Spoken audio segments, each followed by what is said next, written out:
স্বাগত এখন প্রকাশে, সঙ্গে আছে আমি তোফায়েল আহমদ। সাম্প্রতিক গণঅভ্যুত্থানে মূল চালিকা শক্তি ছিলেন সরকারি বেসরকারি বিভিন্ন শিক্ষা প্রতিষ্ঠানের শিক্ষার্থীরা। আন্দোলনকে দমাতে নানামুখী চাপ সৃষ্টি করেছিল তৎকালীন শাসক গোষ্ঠী। এক পর্যায়ে শিক্ষার্থীদের ছত্রভঙ্গ করতে বিশ্ববিদ্যালয়ের হলগুলো বন্ধ করে দেয় সরকার। ঠিক সে সময় আন্দোলনে নতুন মাত্রা যোগ করে বেসরকারি বিশ্ববিদ্যালয়ের শিক্ষার্থীরা। রক্ত ঝরিয়ে পরাভূত করে স্বৈরাচারকে। শিক্ষার্থীদের এই যে অগ্রণী ভূমিকা ও তার অভিঘাত এ নিয়ে আলোচনা এবং বিচার বিশ্লেষণ দাবি রাখে। এমন প্রেক্ষিতে এ বিষয়ে আলোচনার জন্য আজ স্টুডিওতে উপস্থিত আছেন নর্থ সাউথ বিশ্ববিদ্যালয়ের রাষ্ট্র ও সমাজবিজ্ঞান বিভাগের সহযোগী অধ্যাপক ও আন্দোলনে ভূমিকা রাখা বিশ্ববিদ্যালয়ের শিক্ষক নেটওয়ার্কের সদস্য ডক্টর বুলবুল সিদ্দিকী। এছাড়াও আমাদের সাথে আজকে আছেন নর্থ সাউথ বিশ্ববিদ্যালয়ের বৈষম্য বিরোধী ছাত্র আন্দোলনের সমন্বয়ক আয়াতুল্লাহ বেহেশতি এবং ইস্ট ওয়েস্ট বিশ্ববিদ্যালয়ের সমন্বয়ক নাজিফা জান্নাত। এছাড়াও চট্টগ্রাম থেকে যুক্ত আছেন চিটাগাং ইন্ডিপেন্ডেন্ট ইউনিভার্সিটির সমন্বয়ক পুষ্পিতা নাথ। সবাইকে অভিনন্দন আমাদের এই আজকের আলোচনায় যোগ দেওয়ার জন্য। আমি আলোচনার শুরুতেই যারা আন্দোলনকে এই পর্যায়ে নিয়ে এসছেন, আন্দোলনকে সফলতার দ্বারপ্রান্তে নিয়ে এসছেন, সেই শিক্ষার্থী এবং সমন্বয়ক তাদের কাছ থেকে জানতে চাই যে এই আন্দোলন শুরু হয়েছিল কোটা সংস্কারের দাবি থেকে। আমরা জানি যে প্রাইভেট ইউনিভার্সিটিতে যারা অধ্যয়ন করেন তারা সরকারি চাকরিতে তাদের অংশগ্রহণ কম তুলনামূলকভাবে। তাহলে এই যে বেসরকারি বিশ্ববিদ্যালয়ের শিক্ষার্থীরা এই আন্দোলনে এই যে সর্বাত্মকভাবে যে যুক্ত হয়েছে, কারণটা কি? বেহেশতি, আমি আপনার কাছ থেকেই শুরুতে জানতে চাই। জি, আপনাকে অসংখ্য ধন্যবাদ এবং এখন টিভিকে অসংখ্য ধন্যবাদ এবং অভিনন্দন। প্রথমত বিষয়টি হলো, কোটা সংস্কার আন্দোলন এবারই প্রথম হচ্ছে না। 2018 সালেও কোটা সংস্কার আন্দোলন হয়েছে এবং সেখানে আপনারা দেখে থাকবেন, সেখানেও বেসরকারি বিশ্ববিদ্যালয়ের পার্টিসিপেশন ছিল এবং খুব ভালো করেই ছিল সেখানে। তো কাজেই সরকারি চাকরিতে আমি যাব না বিধায় যে আমি কোনো অন্যায়ের প্রতিবাদ করতে পারবো না, বিষয়টা কখনোই তেমন না। তো এই জায়গাতে থেকে আমরা মনুষ্যত্ববোধ বলি বা নিজেদের দায়বদ্ধতার জায়গা বলি বা আমাদের জায়গা থেকে বেসরকারি বিশ্ববিদ্যালয়ের শিক্ষার্থীরা শুধু পড়াশোনা করে দেশের বাইরে চলে যাবে, সেখানে গিয়ে নিজেদের ক্যারিয়ার করবে, তাদের চিন্তাভাবনা যে এরকম না, রাষ্ট্র এবং দেশ গঠনের যে তাদের ভূমিকা রয়েছে সেই বিষয়টিকে আমি ফলপ্রসূ বলে চিন্তা করতে চাই। এবং আমাদের স্পষ্টভাবে যে কোনো ধরনের নৈতিকতার আন্দোলন বলেন বা যে কোনো অযৌক্তিক বিষয়কে যখন চাপিয়ে দেওয়া হয়, সেই বিষয়ে যখন রুখে দাঁড়ানোর সময় আসে তখন বেসরকারি বিশ্ববিদ্যালয় সমানতালে পার্টিসিপেট করে। এই বিষয়টি স্পষ্টভাবে প্রমাণিত হয় এখান থেকেই। তো বেসরকারি বিশ্ববিদ্যালয়ে আমরা শুধু চাকরির জন্যই যে কোনো আন্দোলনে আমরা অংশগ্রহণ করবো, বিষয়টা তেমন না, অবশ্যই না। দেশ এবং জাতি গঠনের জন্য দেশ যখন কোনো ক্রান্তি লগ্নে চলে আসে তখন অবশ্যই আমাদের পার্টিসিপেশন থাকবে এবং আমরা আমাদের সংগ্রাম তখন থেকে অবশ্যই চালিয়ে যাব। 1 জুলাই থেকে তো ছিলই প্রাইভেট বা বেসরকারি বিশ্ববিদ্যালয়ের শিক্ষার্থীরা, কিন্তু মানে এই 17 জুলাই মানে যারা আন্দোলনকে দেখেছেন বলা হয় যে 17 জুলাই যখন মানে রাজপথে কেউ ছিলেন না, তখন বেসরকারি বিশ্ববিদ্যালয়ের শিক্ষার্থীরা সবচেয়ে বেশি ভূমিকা রেখেছেন। এটা কি মানে পূর্ব পরিকল্পিত ছিল বা আপনারা মানে কেন্দ্রীয় সমন্বয়ক যারা ছিলেন তাদের সাথে আপনাদের যোগাযোগ হয়েছে কিনা? মাঠে এই যে শূন্যস্থান এটাকে পূরণ করতে হবে, নাকি স্বতঃস্ফূর্তভাবে ওই দিন এই ডেমনস্ট্রেশন বা আপনাদের এই প্রতিবাদ দেখা গেছে? 17 জুলাই, পার্টিকুলারলি 17 জুলাইয়ের কাহিনীটা আমি নাজিফার কাছে জানতে চাই। এখন আমি যদি বলতে চাই তাহলে এটা 17 জুলাই না, এটা হবে 18 জুলাইয়ের আমাদের যে ভূমিকা সেটা মুখ্য হয়ে উঠেছে। কিন্তু আমি বলবো যে আমাদের বেসরকারি বিশ্ববিদ্যালয়ে আন্দোলনে যুক্ত হওয়ার যেই জায়গাটা সেটা আসলে শুরু হয়েছিল 10 জুলাই থেকেই। আমরা বেসরকারি বিশ্ববিদ্যালয়ের শিক্ষার্থীরা সম্মিলিত বেসরকারি বিশ্ববিদ্যালয়ের ব্যানারে 10 তারিখ থেকেই রামপুরা ব্রিজে বাংলা ব্লকেডের যে প্রোগ্রাম সেটা আমরা কন্টিনিউ করেছিলাম। এবং শুরুতে আমাদের শিক্ষার্থীদের সংখ্যা অনেক কম ছিল এবং অংশগ্রহণও অনেক কম ছিল, কিন্তু 15 তারিখটা খুবই ভাইটাল ছিল। 15 তারিখে যখন আমরা দেখলাম যে পাবলিক বিশ্ববিদ্যালয়গুলোতে এবং ঢাকার বাইরেও যে পাবলিক বিশ্ববিদ্যালয়গুলো রয়েছে, কুমিল্লা বিশ্ববিদ্যালয় সহ অনেকগুলো জায়গায় যে শিক্ষার্থীদের রক্ত ঝরছে এবং শিক্ষার্থীরা মারা যাচ্ছে, ওই জায়গাটা এবং শিক্ষার্থীদের ওই রক্তাক্ত ছবি, এরকম গুলি লেগে শিক্ষার্থীদের মারা যাবার যে দৃশ্যগুলো, এগুলো আসলে আমাদেরকে খুব এফেক্ট করেছিল এবং আমরা এই সিনারিওগুলো দেখে খুব আন্দোলিত হয়েছিলাম যে আমাদের শিক্ষার্থী যারা আমাদের মেট, যারা আমাদের সহপাঠী, আমরা একই জায়গায় বিলং করছি, তারাও শিক্ষার্থী, সেটা পাবলিক হোক আর আমরা এখানে প্রাইভেট থেকে বিলং করছি, কিন্তু আমাদের শিক্ষার্থীদের যে একত্বতাবোধের যে জায়গা সেটা তো আসলে একই। তো আমরা যখন দেখলাম যে শিক্ষার্থীদের উপরে এরকম নিপীড়ন হচ্ছে, তখন আমরা ঠিক করলাম, বা আমি বলবো সর্বাত্মকভাবে যে বেসরকারি বিশ্ববিদ্যালয়ের শিক্ষার্থীদের অংশগ্রহণ, সেটা আসলে 15 তারিখের পর থেকেই শুরু হয়ে যায়, এবং 16 তারিখেও আমাদের অংশগ্রহণ ছিল, এবং 17 তারিখে আমরা আমাদের রামপুরা ব্রিজের ওই দিকে যারা বেসরকারি বিশ্ববিদ্যালয়ের শিক্ষার্থীরা ছিলাম, ওখানে কিন্তু আমাদের গায়েবানাজা জানাজার যে প্রোগ্রাম ছিল মূল জায়গায় ঢাকা বিশ্ববিদ্যালয় থেকে শহীদ মিনারে যে প্রোগ্রামটা কল করা হয়, এরপরে কিন্তু মানে তারা একটা প্রোগ্রাম কল করে গায়েবানা জানাজার, সেটা কিন্তু আমরাও হচ্ছে আমাদের এই জোনটাতে সেটা আমরা করার চেষ্টা করি। এবং 18 তারিখের বিশেষত্ব এখানেই যে যখন সবাই ভেবেছিল যে 15 তারিখের পর যেখানে পাবলিক বিশ্ববিদ্যালয়ের শিক্ষার্থীরা আসলে বাড়িতে ফিরে গেছে এবং হলগুলো বন্ধ হয়ে গেছে, যে আন্দোলনটা আসলে বন্ধ হয়ে যাচ্ছে বা এই আন্দোলনটা আসলে আর চলবে না, এরকম একটা চিন্তা ভাবনা যখন মানুষের মনে চলে আসছিল, মানে বাংলাদেশের জনগণ ভেবে নিচ্ছিল যে আন্দোলনটা আসলে এখানেই বোধহয় শেষ হয়ে যাচ্ছে, ঠিক সেই পয়েন্টে আমি বলবো যে এটা আসলে স্বৈরাচারী যে সরকার, তাদেরও সিলেবাসে ছিল না যে বেসরকারি বিশ্ববিদ্যালয়ের শিক্ষার্থীরা এভাবে রেজিস্ট করতে পারে। এবং 18 তারিখে যে ঘটনা ঘটে, আমাদের বেসরকারি বিশ্ববিদ্যালয়ের একদম আমি বলবো রামপুরা ব্রিজ থেকে শুরু করে উত্তরা জোন পর্যন্ত এটা আসলে একটা রণক্ষেত্র হয়েছিল, এবং ওই দিন কতগুলো শিক্ষার্থী মারা গিয়েছে সেটার একটা হিসেব আমাদের কাছে রয়েছে। এবং আমরা ওই দিনের পরেই দেখেছি যে শিক্ষার্থীদের যে এই রকম অংশগ্রহণ, যে স্বতঃস্ফূর্ত ম্যাসিভ আকারে যে অংশগ্রহণ, সেটার পরেই যেই সরকার তারা হচ্ছে কারফিউ দিতে বাধ্য হয়েছে, যে এটা আর আটকানো যাচ্ছে না, তারা ইন্টারনেট শাটডাউন করতে বাধ্য হয়েছে। তো আমি বলবো ওইখানেই হচ্ছে বেসরকারি বিশ্ববিদ্যালয়ের শিক্ষার্থীদের সেদিন যে ভূমিকা, যে একটা আন্দোলন আসলে শেষ হয়ে যাচ্ছিল বা আমরা ভেবেছিলাম যেটা ডেক্লাইন্ড, এটা বন্ধ হয়ে যাচ্ছে, সেটাকে আবার পুনরুজ্জীবিত করার যে জায়গাটা, সেখান থেকে বেসরকারি বিশ্ববিদ্যালয়ের এই জার্নিটা এই প্রবলভাবে শুরু হয় 18 তারিখ থেকে। আমরা ঢাকার বাইরের চিত্র জানার জন্য চট্টগ্রাম থেকে আমাদের সাথে যুক্ত হয়েছেন পুষ্পিতা নাথ। আমরা তার কাছে জানতে চাইবো যে চট্টগ্রামে কি অবস্থা ছিল, চট্টগ্রামের পরিস্থিতি আমাদের যদি একটু বর্ণনা করেন, যে সরকারি বিশ্ববিদ্যালয় বা অন্যান্য কলেজ বিশ্ববিদ্যালয়ের শিক্ষার্থীদের পাশাপাশি বেসরকারি বিশ্ববিদ্যালয়ের শিক্ষার্থীদের ভূমিকা চট্টগ্রামে কেমন ছিল? আমাদের চট্টগ্রাম বিভাগের মধ্যে চট্টগ্রাম বিশ্ববিদ্যালয় একটা গুরুত্বপূর্ণ বিশ্ববিদ্যালয়। তো সেই বিশ্ববিদ্যালয় আমাদের শহর থেকে অনেক দূরে ছিল, তো যার কারণে হচ্ছে শুরু থেকে চট্টগ্রাম বিশ্ববিদ্যালয়ে আন্দোলন পরিচালনা করলেও তার পরবর্তীতে যখন আপনার 14 তারিখ বা আপনার 13 তারিখ যে ঢাকায় যে পরিমাণে খুব মর্মান্তিক একটা চিত্র তৈরি হয়েছিল, সেটা কিন্তু দেখার পর প্রাইভেট ইউনিভার্সিটির ছেলে মেয়েদের মধ্যেও কিন্তু এই জায়গাটা তৈরি হয়। যদিও আমি ব্যক্তিগতভাবে প্রথম থেকে আন্দোলনে ছিলাম, কিন্তু তখন আমার মনের মধ্যে একটা ব্যাপার কাজ করছিল যে আসলে এরকম একটা জায়গা তৈরি হচ্ছে, কোটা আন্দোলন। যদিও প্রাইভেট ইউনিভার্সিটির শিক্ষার্থীরা খুব বেশি কোটা নিয়ে চিন্তিত নয়, তো সেই জায়গা থেকে তারপরেও কিন্তু সে শিক্ষার্থীরা 14 তারিখ তারা কিন্তু এই আন্দোলনে সাহস জুগিয়েছিল। তারপর 15 তারিখ তারা কিন্তু স্বতঃস্ফূর্তভাবে নেমে যায়, এবং আমাদের এখানকার যে IIUC, তারপর BGC trust university, premier university, Chittagong independent university, তারা কিন্তু হাজারে হাজারে শিক্ষার্থী এসেছিল। সে সময় তারা যদি সেখানে না দাঁড়াতো, তখন কিন্তু চট্টগ্রাম ইউনিভার্সিটি বা অন্যান্য যারা ছিল তারা কিন্তু সে লড়ে উঠতে পারত না। এবং প্রথম IIUC তারা কিন্তু স্বতন্ত্রভাবে আন্দোলন শুরু করে 15 জুলাই, এবং সেই আন্দোলন করে তারা প্রায় 5000-এর বেশি অধিক শিক্ষার্থী কিন্তু সে আন্দোলনে ছিল। এবং তাদের যে গুরুত্বপূর্ণ মোমেন্ট, যে ঢাকা চট্টগ্রাম মহাসড়ক সেটাকে অবরোধ করে ফেলা, তার পাশাপাশি আমাদের যে রেল যোগাযোগ, সেই রেল যোগাযোগকে পুরোপুরি বিচ্ছিন্ন করে দেওয়া চট্টগ্রামের সাথে, তারা কিন্তু সেই কাজটা করেছে। এবং সেই সময় প্রচণ্ড আহত তারা হয়েছে, প্রচুরভাবে তাদেরকে মানে নির্মমভাবে মারা হয়েছে। এবং তাদের যে IIUC-এর গাড়ি ছিল, সে গাড়ির মধ্যেও কিন্তু ছাত্রলীগ নির্মমভাবে হামলা করেছে। তারপরেও কিন্তু তারা দমে থাকেনি, তারা তাদের ইউনিভার্সিটি আমাদের শহর থেকে একটু দূরে, তারপরেও তারা তাদের গাড়ি করে এখানে চলে এসছে, শহরে এসছে, এবং এসে আমাদের যে 2 নাম্বার গেট মুরাদপুর, সেখানে যে সেদিন ওয়াসিম মারা গিয়েছিল, যেদিন ওয়াসিম মারা যায় চট্টগ্রামের, তারা কিন্তু এখানে এসে যুক্ত হয়।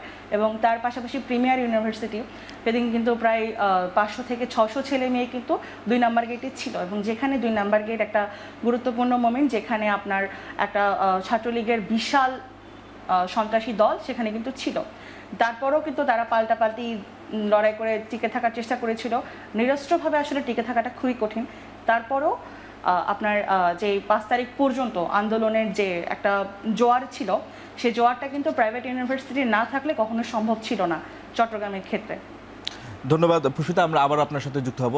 দর্শক, আমরা দেখছিলাম আমাদের সাথে আছেন নর্থ সাউথ বিশ্ববিদ্যালয়ের শিক্ষক ডক্টর বুলবুল সিদ্দিকী। আমি আপনার কাছে জানতে চাই যে শিক্ষার্থীরা ভূমিকা রেখেছে, পাশাপাশি আমরা দেখেছি বেসরকারি বিশ্ববিদ্যালয়ের শিক্ষকরাও ভূমিকা রেখেছে, সেই দিকটা আপনার কাছে জানতে চাই। পাশাপাশি এই যে বেসরকারি বিশ্ববিদ্যালয়ের শিক্ষার্থীরা যাদের আপনারা মানে আপনাদের হাত দিয়েই তারা গড়ে উঠেছে, তাদের যে এই যে আন্দোলনে ঝাঁপিয়ে পড়া, আপনাদের কি মানে এটা কি মানে প্রত্যাশিত ছিল, বা আপনাদের কি কিছুটা হলেও যে আপনাদের যে সন্তান তারা এভাবে অকাতরে বন্দুকের মুখে জীবন বিলিয়ে দিচ্ছে, এটা আপনাদের কি কিছু মাত্রায় হলেও আশ্চর্য বা বিস্মিত করেছে কিনা? সেটা তো অবশ্যই, মানে আমরা ক্লাসেও অনেক সময় আলাপ করছিলাম এই বিষয়টা নিয়ে। যখন আন্দোলনের শুরুতে জিজ্ঞেস করতেছিলাম যে আপনারা আসলে কতজন এই আন্দোলনের সাথে যাবেন, অনেকেই কিন্তু বলছিল যে আন্দোলনে তাদের সহানুভূতি আছে, কিন্তু আমি বলছি শুরুর দিককার কথা, কিন্তু আন্দোলনে যাবে কি যাবে না সেটা সংখ্যা খুব কম ছিল। কিন্তু আপনি যেটা বললেন, অবশ্যই আমি খুবই আশ্চর্যজনক ঘটনা যেটা ঘটলো, যে তারা আসলে ঢাকার শহরকে, এবং আপনি যদি উত্তরা থেকে, নাজিফা যেটা বললেন যে উত্তরা থেকে বাড্ডা, বসুন্ধরা, রামপুরা, এই জায়গাটা পুরোটা একেবারে আমি বলবো যে বেসরকারি বিশ্ববিদ্যালয়ের দখলে ছিল, সেটা কিন্তু অনেকেই প্রত্যাশা করেনি।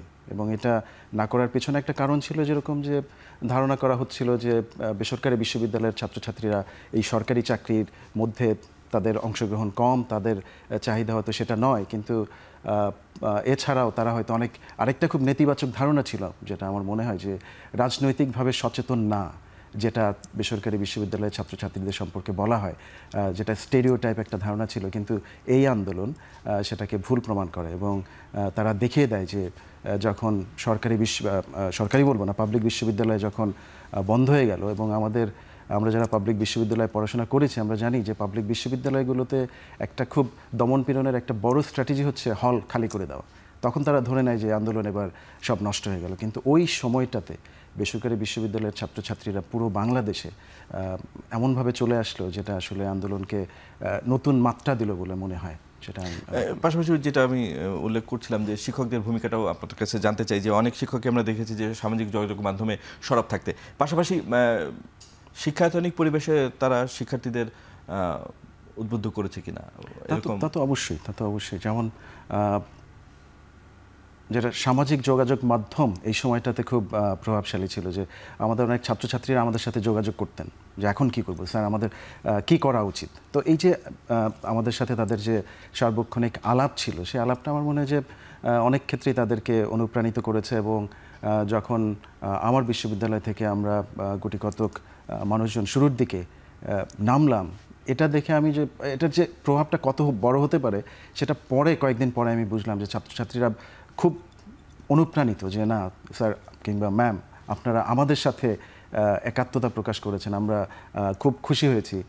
তারপর বিশ্ববিদ্যালয় নেটওয়ার্ক ফোরাম থেকে যখন প্রথম বিবৃতিটা যায়, এটা বোধহয় 16 তারিখ, সেখানেও কিন্তু এই যে নাম যাওয়া এবং বিবৃতি যাওয়া জাতীয় গণমাধ্যমে, এটাও আমার ধারণা আমাদের ছাত্রছাত্রীদেরকে অনুপ্রাণিত করেছে, এবং তাদের একটা ভরসার জায়গা যে আমাদের শিক্ষকরা আমাদের সাথে আছেন, এবং তারা আমাদেরকে যে কোনো সমস্যায় তারা আমাদের সাথে থাকবেন, এটা অবশ্যই অনুপ্রাণিত করেছে।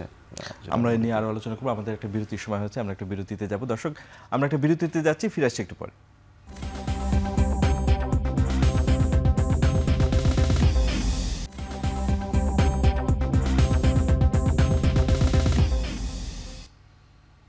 বিরতির পর আবার ফিরে এলাম এখন প্রকাশে।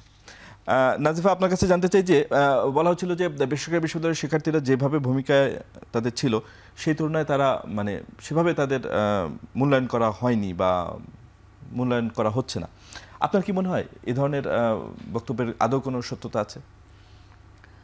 মূল্যায়ন করার জায়গায় আমি বলবো যে বেসরকারি বিশ্ববিদ্যালয়ের শিক্ষার্থীদের এক ধরনের কমিউনিকেশন গ্যাপ তৈরি হয়েছে। মানে মূল্যায়ন করবার কথা যদি বলেন, তাহলে বিষয়টা কমিউনিকেশন গ্যাপের কথা আমি এই জায়গা থেকে বলবো যে ঢাকা বিশ্ববিদ্যালয় বলি আমরা, বা হচ্ছে এই আন্দোলনের একদম শুরুর বীজটা যারা বপন করেছেন, তারা তো আসলে নানান জায়গা থেকে তারা কানেক্টেড এবং তারা ইনফর্মড। তো এবং তাদের একটা রাজনৈতিক বোঝাপড়ার জায়গা, যেটা তাদের এক ধরনের ওরিয়েন্টেশন, এবং বেসরকারি বিশ্ববিদ্যালয়ের যে শিক্ষার্থীরা তাদের রাজনৈতিক ওরিয়েন্টেশনের জায়গায় তাদের যেই চিন্তাভাবনা ভিন্ন বলবো না, আমি বলবো যে এটার বোঝাপড়াটা কম। তো যেটা তো হয়েছে সেটা হচ্ছে, এবং সব কিছুই তো হয় আসলে টিএসসি কেন্দ্রিক। আপনি ত্রাণের কথা বলেন বা অন্যান্য যে কোনো ধরনের আন্দোলন, সেটা হয় আমার রাজুতে হচ্ছে, শাহবাগে হচ্ছে, কিন্তু বেসরকারির তো জোনটা আলাদা। তো ওই যে একটা জুতবদ্ধতার জায়গা বা একটা হারমোনিয়াস স্টেট হওয়ার যে জায়গা, সেটাতে আমি বলবো যে সেটা এই আন্দোলনে আমাদের সেই গ্যাপটা অনেকটুকুই কমেছে, কিন্তু আমি বলবো এখনো এই ক্ষেত্রে আমাদের কাজ করা অনেক বাকি। নাজিফা টিএসসির কথা বলছিল ভেস্তি, আমি আপনার কাছে জানতে চাই যে হ্যাঁ, আমরা দেখলাম যে স্টেট ইউনিভার্সিটি বা পাবলিক ইউনিভার্সিটিতে আন্দোলন পরবর্তী তারা কিছু কর্মকাণ্ডের সাথে যুক্ত হয়েছে। প্রাইভেট ইউনিভার্সিটির শিক্ষার্থীদের কিন্তু আন্দোলনের পরে সেভাবে তাদের দেখা যাচ্ছে না, তারা কোথায় আছে? না, আসলে এই বিষয়টাতে আমি সম্পূর্ণ দ্বিমত করব। সেভাবে দেখা যাচ্ছে না, তারা আছে, কিন্তু এটা আগের মতো হচ্ছে মিডিয়ার সামনে বা এসে আনা হচ্ছে না। তারা তাদের জায়গা থেকে দেখেন, বিশ্ববিদ্যালয়গুলোতে অনেক জায়গায় সংস্কার আন্দোলন কিন্তু হচ্ছে, 12 দফা, 14 দফা, 30 দফা আন্দোলন হচ্ছে। যৌক্তিক অযৌক্তিকতার প্রশ্নে পড়ে যায়, বাট তারা কিন্তু তাদের জায়গা থেকে চেষ্টা করছে নিজেদের যে জায়গাগুলো ধরে রেখেছিল সেই জায়গাগুলোতে কতটুকু সংস্কার করা যায়। এখন সেটা হয়তো বা যৌক্তিকতার প্রশ্ন থাকতে পারে, ভুলভ্রান্তি থাকতে পারে, কিন্তু তার মানে এই না যে তারা থেমে আছে। অনেকে স্বপ্রণোদিত হয়ে, এই যে ত্রাণ বিতরণ বলেন, এত বড় একটা ডিজাস্টার গেল, এটাকে তারা স্বপ্রণোদিত হয়ে বিভিন্ন জায়গায় গিয়ে একেবারে বাড়ি বাড়ি গিয়ে, আমরা যেটা করেছি, আমরা কুমিল্লা গিয়েছি, তারপর নোয়াখালী গিয়েছি, এখানে গিয়ে ত্রাণগুলো আমরা পৌঁছে দেওয়ার চেষ্টা করেছি। এটা কিন্তু পরতপক্ষে আপনার রাষ্ট্রকে কিন্তু সাহায্যই করা হচ্ছে।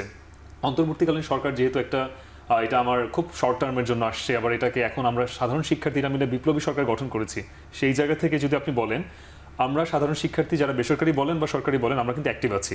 আমরা মিডিয়ার সামনে আসছি না, তার মানে এই না যে আমরা অ্যাক্টিভ নাই, প্রথমত এটা। দ্বিতীয়ত হচ্ছে তাদের পার্টিসিপেশনের জায়গা থেকে, আর যেটা ওই যে বললেন যে আইডিওলজিক্যাল দিক থেকে যদি আপনি বলেন বা অন্য দিক থেকে, বেসরকারি বিশ্ববিদ্যালয়ের শিক্ষার্থীরা কখনো কিন্তু রাজনীতির অতটা কাছে থাকতে পারে না, কজ ক্যাম্পাস ভিত্তিক রাজনীতি যেটাই বলেন সেটা কিন্তু বেসরকারি বিশ্ববিদ্যালয় অতটা সাউন্ড না। আর তার থেকে বড় বিষয়, ঢাকা বিশ্ববিদ্যালয় বলেন বা অন্যান্য পাবলিক বিশ্ববিদ্যালয় বলেন, এগুলো প্রতিষ্ঠিত হয়েছে বহু আগে। 1921 সালে প্রতিষ্ঠিত হওয়া একটি ইউনিভার্সিটি যদি আপনার পরবর্তী 94 বা 92-তে হওয়া একটি ইউনিভার্সিটির সাথে রাজনীতিগত দিক থেকে যদি পাল্লা দিতে আসেন, এটা অনেকটা ভুল হবে। আমরা কেবলমাত্র আমাদের জায়গা থেকে আমরা কতটুকু করতে পারি দেশের জন্য, সেটা আন্দোলন কেন্দ্রিক হোক বা আন্দোলনের মাধ্যমে একটা রেভলিউশন ঘটিয়ে কোনো ধরনের পরিবর্তন হোক, সেটা আমরা কেবলমাত্র শুরু করেছি। 2015-তে আপনি নোভেট আন্দোলন দেখেছেন, 18-তেও আন্দোলন করেছি, 2024-এ এই সব জায়গায় বেসরকারি বিশ্ববিদ্যালয়ের পার্টিসিপেশন ছিল। তারা তাদের বেসরকারি বিশ্ববিদ্যালয়ের জায়গা থেকে আপনি চিন্তা করলে দেখবেন যে শিক্ষা ব্যবস্থাটা অনেকটা একটু টাফার হয়ে যায়। এখানে সিজিপিএ থেকে শুরু করে আবার এখানে একটা আপনার ফাইন্যান্সিয়াল বিষয় থাকে। তো এই জায়গাগুলোকে কেন্দ্র করে যখন সামনে এগোতে যায়, তখন বিষয়টা একটু টাফ হয়ে যায়। কিন্তু তার মানে এই না তাদের পার্টিসিপেশন ছিল না, তারা কিন্তু এখন অ্যাক্টিভ আছে, হয়তো বা পড়ালেখা নিয়ে হয়তো বিজি আছে। আমরা প্রথম অবস্থায় আমরা সবাই শিক্ষার্থী, তারপরে আমরা অন্যান্য যে অ্যাক্টিভিটি করি সেটা আমাদের পার্শ্ববর্তী। তো তার মানে আমরা আবারও বলছি যে আমরা এখন অ্যাক্টিভ আছি, আমরা আমাদের কাজগুলো চালিয়ে যাচ্ছি, কিন্তু আমরা হয়তো অতটা সাউন্ড থাকছি না। ধন্যবাদ। পুষ্পিতা, আপনার কাছে জানতে চাই যে চট্টগ্রামে কি অবস্থা? চট্টগ্রামের বেসরকারি বিশ্ববিদ্যালয়ের শিক্ষার্থীরা কি পড়াশোনার টেবিলে ফিরে গেছে, না তারা মানে এই যে সমাজসেবামূলক কোনো কাজে বা সংস্কার আন্দোলনে বা দাবি আদায়ে তারা এখনো সক্রিয় আছে? আমাদের আন্দোলন চলাকালীন কিন্তু আমাদের যে শিক্ষার্থীগুলো বেসরকারি বিশ্ববিদ্যালয়ে যারা আসলে মাঠ পর্যায়ে কাজ করতে পারেনি, আমরা যে সেটাও দেখি, তখন কিন্তু তারা আইনি সহযোগিতা দেওয়া বা হচ্ছে যে নিজেদের যে দক্ষতাগুলো আছে, এই যে মিডিয়া দক্ষতা, আইটি দক্ষতা, আইনি দক্ষতা, এগুলো কিন্তু তারা আমাদেরকে সহযোগিতা করেছে নানাভাবে। এবং শুধুমাত্র তাই নয়, যে আন্তর্জাতিক মিডিয়াগুলোতে যে ছড়িয়ে দেওয়ার ব্যাপারটা, এটাও কিন্তু তারা করেছে, হ্যাঁ, তাদের জায়গা থেকে। তবে আন্দোলনের পর, শেষ হয়ে যাওয়ার পর, মানে 5 তারিখ থেকে কিন্তু আমি দেখেছি চট্টগ্রামে যে প্রাইভেট ইউনিভার্সিটির শিক্ষার্থীরা এই যে অস্ত্র উদ্ধার করা বা থানাগুলোতে পাহারা দেওয়া, সে সাথে হচ্ছে গ্রাফিতি করা, তারপর ট্রাফিকের কাজগুলো করা, তার পাশাপাশি এই যে বন্যা ইস্যু, আমাদের তো ব্যাক টু ব্যাক একটা ইস্যু ছিলই, তো সেখানে হচ্ছে বন্যা ইস্যুতে কিন্তু তারা ত্রাণ দিয়েছে বিভিন্ন ইউনিভার্সিটি থেকে। তবে সেটা ইউনিভার্সিটি কেন্দ্রিক ছিল। চট্টগ্রাম ইউনিভার্সিটি যেরকম হচ্ছে একটু সেন্ট্রালি করার চেষ্টা করেছে, কিন্তু এইখানে হচ্ছে আপনার মানে অন্যান্য বিশ্ববিদ্যালয় কিন্তু যেহেতু আমাদের ক্লাস শুরু হয়ে গেছে, আমাদের মিড ছিল, ফাইনাল ছিল, সেগুলো শেষ হলো, আবার ল্যাব ছিল অনেকের, তো সব কিছু মিলিয়ে যে তাদের ক্লাসও তাদের করতে হয়েছে, বাট তারা সামাজিক কাজগুলোর মধ্যেও কিন্তু ছিল। এবং যেহেতু পাবলিক ইউনিভার্সিটি যেভাবে একটা হাইপে থাকে, সেভাবে আসলে প্রাইভেট ইউনিভার্সিটি ছিল না। তো যার কারণে তারা যে আসলে কাজ করেছে সেই কাজটা আসলে সামনের দিকে আসেনি। তো তার মানে এই নয় যে আসলে প্রাইভেট ইউনিভার্সিটি মাঠে ছিল না, প্রাইভেট ইউনিভার্সিটি মাঠে ছিল এবং এখনও আছে, যদিও আমাদের ক্লাস চলছে কিন্তু তারপরও আমরা মাঠে আছি আজ অব্দি এবং সামনের দিনেও থাকবো। পুষ্পিতা, ধন্যবাদ আপনাকে। দর্শক, স্যার আমি আপনার কাছে জানতে চাই যে এই যে মানে প্রাইভেট বিশ্ববিদ্যালয়ের শিক্ষার্থীরা তারা তাদের এক ধরনের ক্লারিফিকেশন দিল কেন তারা মাঠে নেই, কিন্তু এই যে আমরা দেখলাম যে আমাদের রাজনীতি সচেতন শিক্ষার্থীরা, তাদের ভিতর যে ছাইচাপা আগুন ছিল সেটা তো আমরা দেখলাম। তো এই শিক্ষার্থীরা তারা তাদের ক্লাস পরীক্ষার কথা বললো, তাদের একটা সময়সূচি, তাদের পড়াশোনার ভিতর দিয়ে যেতে হয়, যে কারণে তাদের জন্য মানে লেজার টাইপ কম। এই শিক্ষার্থীদের এই যে তারা আন্দোলনের মাধ্যমে তাদের যে নতুন পরিচয় শনাক্ত করলাম আমরা, এদের বিশ্ববিদ্যালয় পরিসরে এই রাজনীতি সচেতনতার বা এই যে তাদের এক্সট্রা কারিকুলাম অ্যাক্টিভিটিস, ত্রাণ সহায়তা নানান কার্যক্রমে তারা যে যুক্ত হয়েছে, এটাকে বিশ্ববিদ্যালয়ের পরিসরে কিভাবে এটাকে মানে স্থান করে দেওয়া যায়, যেহেতু এখানে তো কথাই হচ্ছিল যে এখানে একটা ফিনান্সিয়াল ইস্যু আছে, দ্রুত কোর্স শেষ করার ব্যাপার আছে। স্টেট ইউনিভার্সিটি বা পাবলিক ইউনিভার্সিটির যে সুযোগগুলো আছে সেই সুযোগগুলো তো প্রাইভেট ইউনিভার্সিটি নেই। কিন্তু আমরা তো দেখলাম আমাদের এই শিক্ষার্থীদের অমিত শক্তির কথা, অমিত সম্ভাবনার কথা, এগুলোকে স্থান করে দেওয়ার কোনো সুযোগ বিশ্ববিদ্যালয়ের পরিসরে কি আছে, বেসরকারি বিশ্ববিদ্যালয়ের পরিসরগুলোতে আছে? অবশ্যই আছে। আমি প্রথম যে কথাটা বলবো যে প্রথমত বেসরকারি বিশ্ববিদ্যালয় সম্পর্কে যে আমাদের যে ধারণা, পাবলিক পারসেপশন, সেটা বদলে যাচ্ছে। রাজনৈতিক সচেতনতা এখন অনেক বেশি ছাত্রছাত্রীদের মধ্যে, এবং লেজুর ভিত্তিক ছাত্র রাজনীতি বেসরকারি বিশ্ববিদ্যালয়ের বেশিরভাগ জায়গায় নেই, আমাদের নর্থ সাউথ বিশ্ববিদ্যালয়েও নেই। তার মানে কি এই রাজনীতি সচেতন ছাত্রছাত্রী থাকবে না? অবশ্যই থাকবে। তো যেটা হচ্ছে যে বিশ্ববিদ্যালয় পরিসরে যদি আমরা ছাত্রছাত্রীদের সেই সুস্থ রাজনীতির ব্যবস্থাটা আমরা রাখতে পারি, যেটা আমি বলছি না লেজুর ভিত্তিক রাজনীতির কথা, যে প্রত্যেকেই তার রাজনৈতিক সচেতন যে তার চিন্তাভাবনা সেটা প্রকাশ করতে পারবে, এবং সেটা যদি কোনো প্ল্যাটফর্ম থাকে বিশ্ববিদ্যালয় ভিত্তিক যেটা প্রথাগত রাজনীতি থেকে ভিন্ন, তাহলে অবশ্যই আমার ধারণা সেটা একটা শক্তি হিসেবে দাঁড়িয়ে যাবে। সবসময় যে আমার লেজুর ভিত্তিক রাজনীতি বা জাতীয় রাজনীতির কোনো একটা ছাত্র সংগঠন হিসেবে থাকতে হবে, বিষয়টা তো সেরকম না। যেখানে সাধারণ ছাত্রছাত্রীদের গ্রহণযোগ্যতা অনেক বেশি থাকবে আমার মনে হয় যদি এরকম লেজুর ভিত্তিক ছাত্র রাজনীতির বাইরে একটা সাধারণ ছাত্রছাত্রীদের রাজনীতি সচেতন ছাত্রছাত্রীদের একটা জায়গা করে দেওয়া যায়, এবং সেটা খুবই বাস্তবসম্মত, এবং এটা নিয়ে আলাপ আলোচনা চলছে বিশ্ববিদ্যালয়গুলোতে ছাত্রছাত্রীদের মধ্যে, এবং ছাত্রছাত্রী এবং শিক্ষকদের মধ্যেও সে আলাপটা আছে। আমার ধারণা এটা হয়তো একটা নতুন ধরনের ছাত্র রাজনীতির জায়গা তৈরি করে দিবে বেসরকারি বিশ্ববিদ্যালয়গুলোতে। আমরা একটা বিরতিতে যাবো, আমাদের আরেকটা বিরতি নেওয়ার সময় হচ্ছে। দর্শক, আমরা একটা বিরতিতে যাবো, তার আগে আমি চট্টগ্রাম থেকে যুক্ত পুষ্পিতা নাথ, আপনাকে আমি ধন্যবাদ জানাই। আমরা এখন বিরতিতে যাচ্ছি। দর্শক, ফিরে আসছি একটু পরে।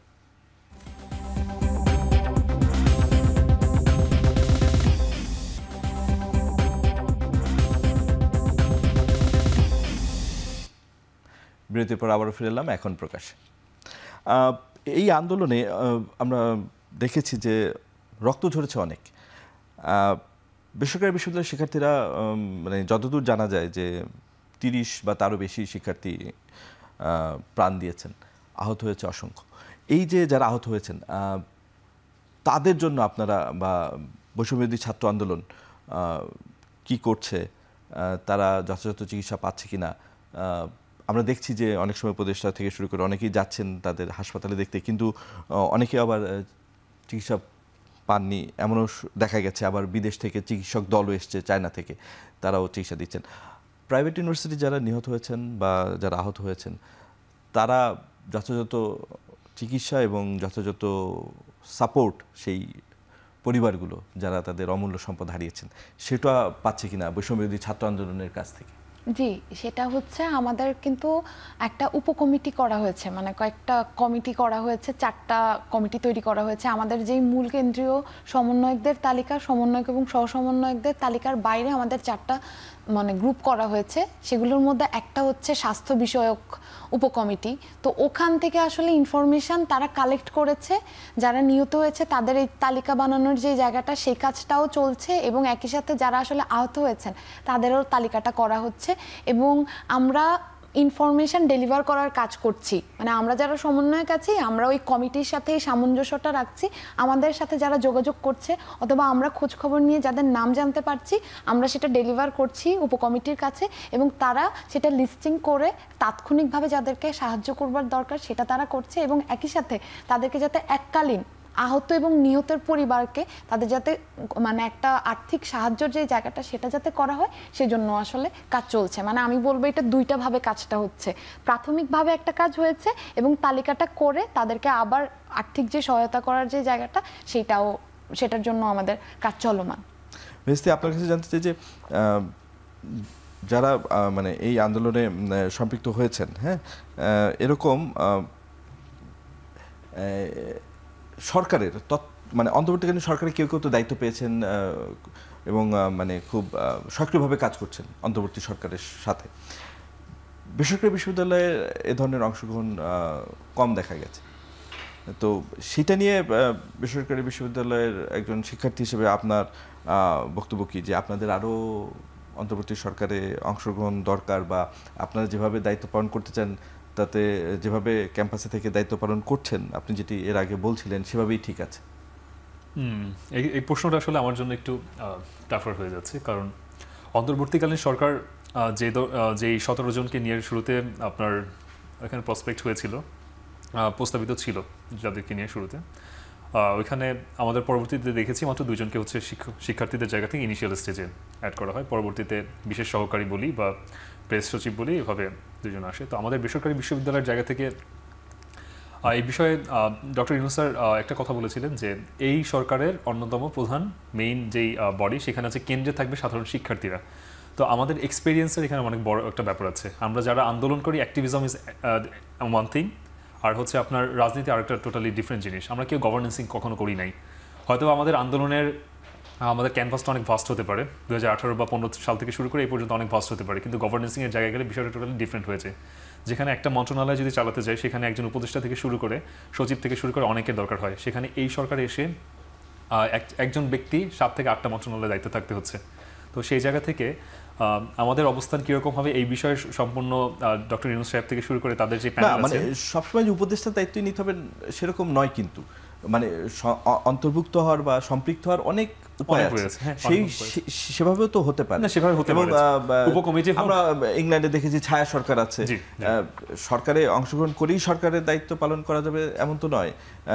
বৈষম্যবিরোধী ছাত্র আন্দোলন কিন্তু সবসময় বলেছে যে তারা প্রেশার গ্রুপ হিসেবেও কাজ করবে, অন্তর্বর্তী সরকার কি করছে সেইটা সেই জায়গা থেকেও তো মানে যেমন একটা কথা আমি বলি, আন্দোলন তার দায়িত্ব পালন করছে কিনা। জি, স্বাস্থ্য উপকমিটি গঠন করা হয়েছিল, সেখানে শিক্ষার্থীরা আছে, তো কেবলমাত্র আমাদের সরকারের মাত্র 1 থেকে 1.5 মাসের মতো যাচ্ছে, তো সামনে হয়তো আরো এখানে যুক্ত হবে এবং আমি আশাবাদী যে সামনে হয়তো এখানে আরো এই উপকমিটিগুলো করছে কি।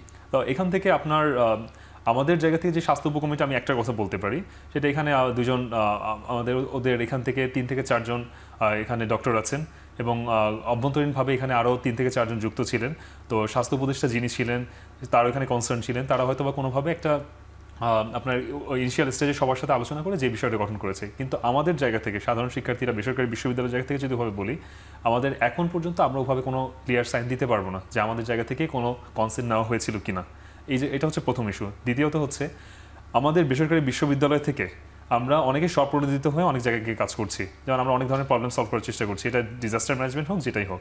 তো এদেরকে পরবর্তীতে ইনক্লুড করা হবে কিনা, ছায়া সরকার বলেন বা যেটাই বলেন, সেই সম্বন্ধে এখন আলোচনা চলছে। তো কেবলমাত্র 1.5 মাস অতিবাহিত হওয়ার পর আমি এখনই ক্লিয়ার সাইন আমি দিতে পারি না যে এদেরকে ইনক্লুড করা হবে কি হবে না। আর তৃতীয়ত বিষয় যেটা হচ্ছে যে এই আন্দোলন থেকে যে বিষয়টা বেরিয়ে আসছে সব থেকে বড়, সেটা হচ্ছে যে বৈষম্যের বিরুদ্ধে আমরা হচ্ছে সবাই একত্র থাকবো। তো সেই ক্ষেত্রে আমাদের বেসরকারি বিশ্ববিদ্যালয় থেকে আপনি যেটা শুরুতেই প্রশ্ন করলেন, আমাদের পার্টিসিপেশন কেমন হবে সেটা আমরা আশাবাদী যে আমাদের পার্টিসিপেশন সবাই সমানভাবে যাতে ব্যাপ্তি হয়, এবং হচ্ছে এইখানে যাতে কোনো ধরনের বৈষম্য না সৃষ্টি হয় সেটার দিকে আমরা আমাদের আলোকপাত করার চেষ্টা করব। স্যার, এই আন্দোলনকে আমরা যেভাবে দেখেছি, আপনার কি মনে হয় যে এই আন্দোলনের এই আলোচনার প্রেক্ষিতে বা এই বিষয়ে তো গণমাধ্যমে লেখালেখি হয়েছে, এই আন্দোলনের যে ন্যারেটিভ আমরা এখন পর্যন্ত জানি, এই ন্যারেটিভ চেঞ্জ করার প্রয়োজন আছে, বিশেষ করে বেসরকারি বিশ্ববিদ্যালয়ের শিক্ষার্থীদের অংশগ্রহণ এবং সার্বিকভাবে যে যতটুকু জানি আমরা, এই ন্যারেটিভ আসলে কেমন হওয়া উচিত যদি পরিবর্তন করার প্রয়োজন মনে হয়? প্রয়োজন তো অবশ্যই আছে। যেমন আমাদের আলোচনার শুরুতেই আমরা যেটা দেখলাম যে বেসরকারি বিশ্ববিদ্যালয়ের যে অবদান সেটাকে আমরা অস্বীকার করতে পারবো না, কিন্তু এই আলোচনাটা কিন্তু দীর্ঘ সময় আমরা দেখি নাই, মানে মিডিয়াতে নাই, লেখালেখিতে নাই। হঠাৎ করে মনে হয় যে বেসরকারি বিশ্ববিদ্যালয়ের ছাত্রছাত্রীরা আবার বোধহয় চুপচাপ ক্লাসে চলে গেল, কিন্তু তাদের এই অবদানকে আমার মনে হয় যে কোনো ফর্মেই হোক সেটাকে অ্যাকনলেজ করতে হবে, স্বীকৃতি দিতে হবে। আপনি যেটা বললেন একটু আগে যে সবসময় যে পদ পদবি দিয়ে করতে হবে সেরকম না, কিন্তু বেসরকারি বিশ্ববিদ্যালয় সম্পর্কে যে স্টেরিওটাইপ ধারণা, সেই ধারণা থেকে বের হয়ে এসে আমার মনে হয় ছাত্রছাত্রীদেরকে রেকগনাইজ করতে হবে, স্বীকৃতি দিতে হবে। সেটা হতে পারে যে প্রেশার গ্রুপের মধ্য দিয়ে, সেটা হতে পারে কোনো না কোনোভাবে রাষ্ট্র সংস্কারের কাজে তাদের ভূমিকাকে আরও বেশি নিয়ে আসা। এবং যে ন্যারেটিভের কথা বললেন, এখনকার ন্যারেটিভ হচ্ছে কেবলমাত্র কেন্দ্রকেন্দ্রিক।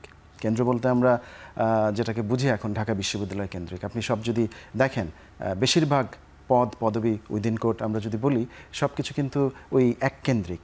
সেই জায়গা থেকে আমাদের বেরিয়ে আসতে হবে। সংস্কারের একটা বড় বিষয় হচ্ছে বিকেন্দ্রীকরণ।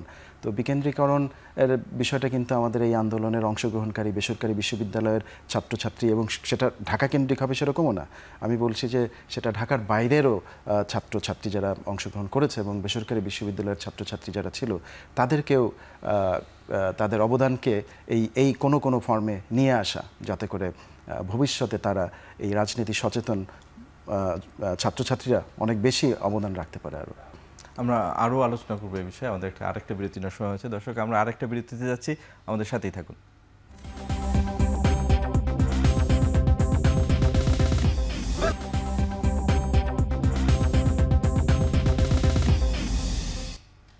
বিরতির পর আবারও ফিরলাম এখন প্রকাশে।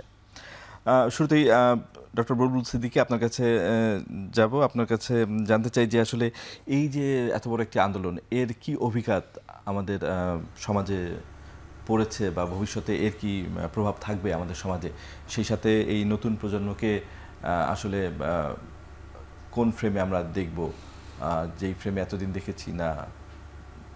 সমাজতান্ত্রিক হিসেবে আপনি কি মনে করেন? অভিঘাত যেটা বলবো যে এটা একটা বড় একটা নাড়া দিয়ে গেল আমাদের বুড়োদের, যারা আসলে এতদিন কিছু করতে পারেনি। হ্যাঁ, তো সেই জায়গা থেকে আমি বলবো যে এটার একটা লম্বা একটা প্রভাব থাকবে, এবং এদের পরবর্তী প্রজন্ম যারা থাকবে, আমার ধারণা তারা সবসময় এই সময়টাকে দেখবে যে একটা রেফারেন্স পয়েন্ট হিসেবে, যাতে করে ভবিষ্যৎ প্রজন্ম এই সমাজ বদলের ক্ষেত্রে একটা বড় জায়গা নিয়ে আসে।